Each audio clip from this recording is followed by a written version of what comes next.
This is Teaching to the Test Pattern. Hey, buddy, welcome to Teaching to the Test Pattern. This is part 3 of my conversation with Shannon Reed from West Hall High School in Gainesville, Georgia. And I have to admit, this one kind of set me back. Shannon says something at about the 10-minute mark in this show that I wrote down, and I will definitely take back with me to the classroom whenever that is.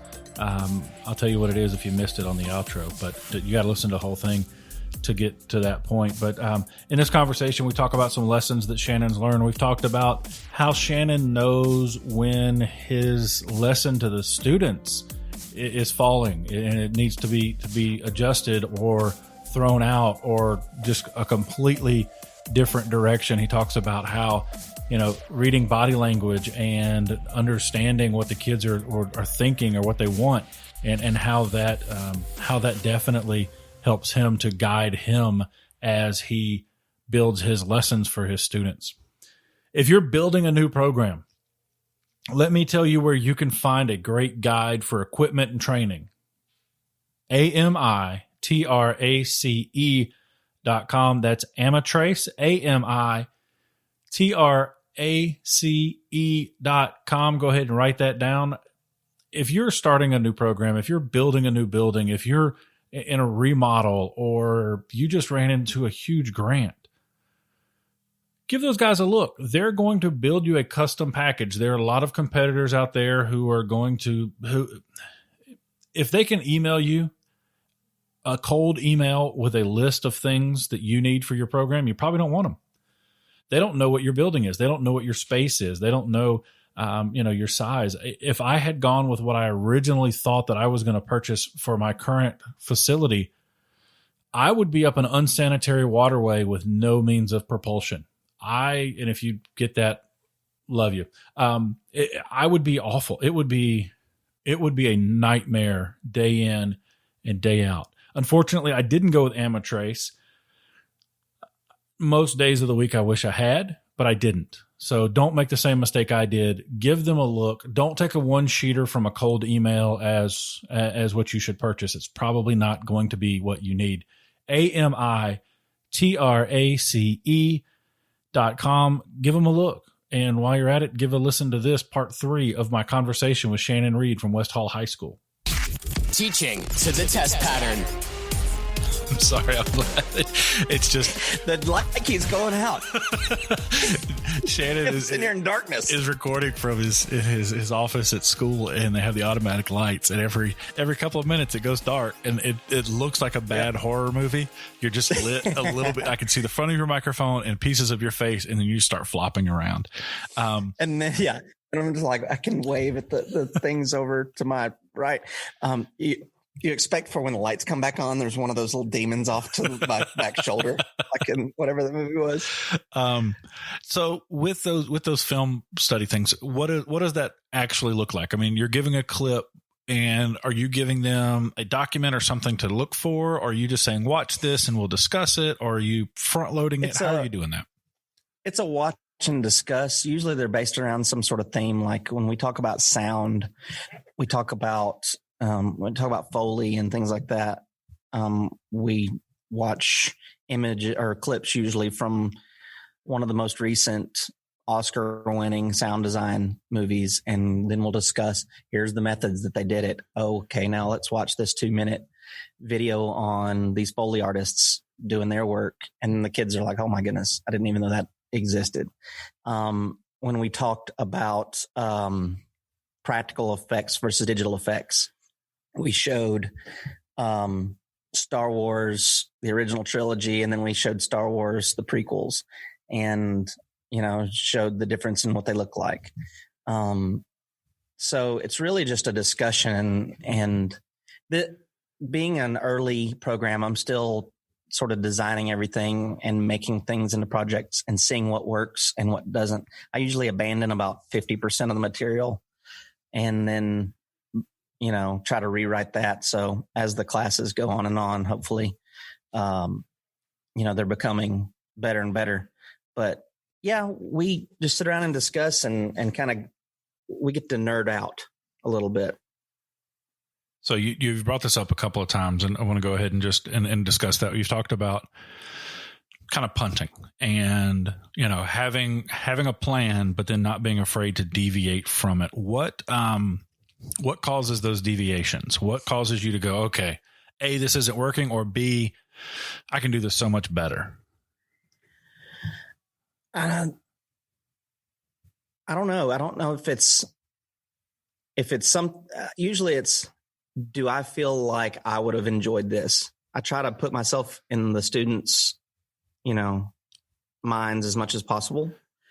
Do I feel like this would have been fun for me? And I have 3 or 4 students in each of my classes that I can kind of look at. And if their eyes are open, they're brightened up, they're into it, then I'm like, okay, this is good. And, we put our phones away as much as possible. But if I start seeing phones pop up in the class, then I'm like, okay, that's now more interesting than the thing that I'm doing. And I can't be more interesting than that 100% of the time.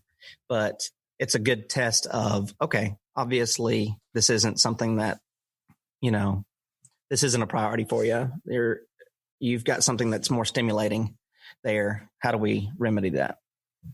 So I'm going to bridge off of that into our next one. Okay. My best example of when punting like that went right also was my best example of when it went wrong. I was teaching exposure, and you could see it wasn't clicking. But then it was like, oh, magic rabbit, and the magic rabbit eats light, and this is, da da da da, and this is the fork, and da da da da. And it was, and for that group of kids, it worked. Like they were, right. It was authentic. It was genuine. It was a complete and total crap show because it was all off the cuff. I was like, oh, well, the ISO is the size of the bowl that the rabbits eat, and it just was awful. Well, it was great because it worked. Right. So I as soon as they left, I was like, make notes, fast forward a year, different group of kids. Complete and utter failure. I mean, it was right. It was worse than uncomfortable. Like I felt naked. It was that bad. Yeah. It was awful. And I learned a lesson from that. And that is just go with what's authentic and don't try to copy it every time. Right. What's been your biggest lesson in the video production classroom? My biggest lesson, I find that I want to make it worthwhile for the kids. They picked this class. And I find myself sometimes just making a project and like, all right, go out and do this. And then after the fact, I'm like, what did they actually learn?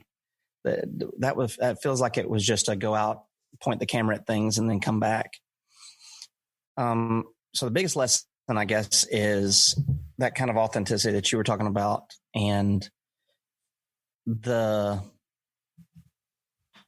having more of a plan for each thing going in with the students. So lesson plans are real, they're there for a reason. We have a list of standards that we are teaching for a reason. Using those as springboard instead of just going out there and trying to willy-nilly put together, all right, today we're going to do a music video. Well, why are we doing a music video? Let's use this music video as a springboard to learn the introduction of sound or the matching of sound and video or something like that. Instead of just, okay, we know how to use the cameras, let's go point it at stuff. Also, one of the biggest lessons is I'm here to teach them this class, not to produce the news. So these skills are what they're here for. And we want them to end it with having the ability to do some editing, the ability to do these other things. The news product that we end with is a wonderful addition to that. It isn't the actual class that it is.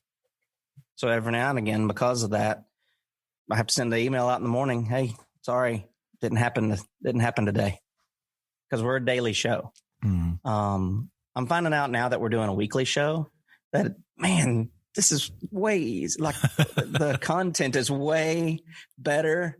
It's not repeated stuff over and over again. It may make us move to that. I don't know. I haven't made that decision yet, but the news show sometimes, there it goes again with the lights. The news show, it's in addition to, we have to sacrifice that sometimes to get the lesson across. Gotcha. So you say you're doing daily. What did a normal day look like in your classroom? So we tried to follow a schedule where we're a 7-period day, but we're kind of this weird hybrid block now where we go, let's see, how was it normally? It was 1st, 3rd, 5th, 7th. And then on Wednesdays and Fridays, it was 2nd, 4th, 6th, 7th. So yeah, 7th is a short period. It was trying to replicate block scheduling with a 7-period day, which, I mean, for science classes and for our lab-based classes, it was good because I got to see the kids for 100 minutes but I only got to see them every other day. But the way it worked out was those classes each had, or the level 2 and 3 classes were the ones that were providing the news. And each one of those classes had a day of the week. But a lot of times we would find ourselves with some content to put into the news, but no anchors. So we would be scrambling that day, and 7th period always would get all right, guys, we have to do the news again today because we didn't get it squared away. And that was planning on my end. It was one of those things that for next year, I was like, okay, we've got to find a solution to this for next year because this was our main issue. Because again, we are a brand new program. So day to day, it looked like everybody on level 2 and 3 had a assignment, a project. The whiteboard had all of these different ideas that we had brainstormed on Monday. Through the week, they kind of, make that content for their next episode. So in and of itself, each class was running about a week show. They had a week to produce content, but even that was fast in some cases. Gotcha. For them. So doing a daily in that organization piece, how are you guys planning and organizing on the boots on the ground? You've got the whiteboard with the ideas, but how does that come to fruition 90 minutes before your show? So we're not live. It's all pre-recorded. So it's one of those situations where, I'm just kind of overseeing and checking in with them daily that I see them. And then I'm getting an idea a day ahead of, is this going to be finished or is this going to be content, or do I need to sit in? Do you need to move all this stuff into my folder and let me finish this? Is this something that's important enough that it has to make it? So our news show kind of boiled down to ads. It might have had a weather section, and then it had anchors just kind of talking. We could get by with just having it as anchors, intro, anchors, whatever ads are out there, and then the moment of silence and the pledge. So some of those episodes that are a little bit more barren would be a week where maybe we didn't meet the expectations, whether it was from we had too high of expectations or, other things were occurring that were causing those failed deadlines. But I think right before we kind of were sent home, it was starting to get into my head of we want a show every day, but not at the cost of not producing good content and not teaching the kids that lesson. Gotcha. So I think that's why I'm trying to think that the week to week show might be a better idea. Teaching to the test pattern. Did you catch that there in the middle of the episode here where Shannon says that essentially his job is not to produce a daily show, but to make sure his kids know how to make videos? I'll be perfectly honest with you. I've told my students the opposite, that our job as a collective is to produce a news show. So yeah, that set me back. That really did kind of hit me, hit pretty hard. I just really, that's one of the reasons I love this opportunity that I have with these podcasts is I get to learn stuff in just about every episode as well. So thank you to Shannon for that nugget. We've got another episode or so coming down with Shannon, where we're going to get into some more details on, copies of what they're doing. We're going to talk about what they're doing during the isolation period. Just streaming and how much, he's gotten love from the community for that, and just some ideas on how you can build relationships with your feeder programs and the 800-pound gorilla in the room, which is graduation. So make sure you download those. Thank you again to our sponsor, Amatrace, AMITRACE.com. Go check those guys out. If you are getting ready to launch a new program or build a new building or any of that, make sure you go check them out. They know how to navigate all the paperwork that gets your bills paid and gets everything above water with all your agencies. So have a great day. And as always, go make some awesome. Teaching to the test pattern.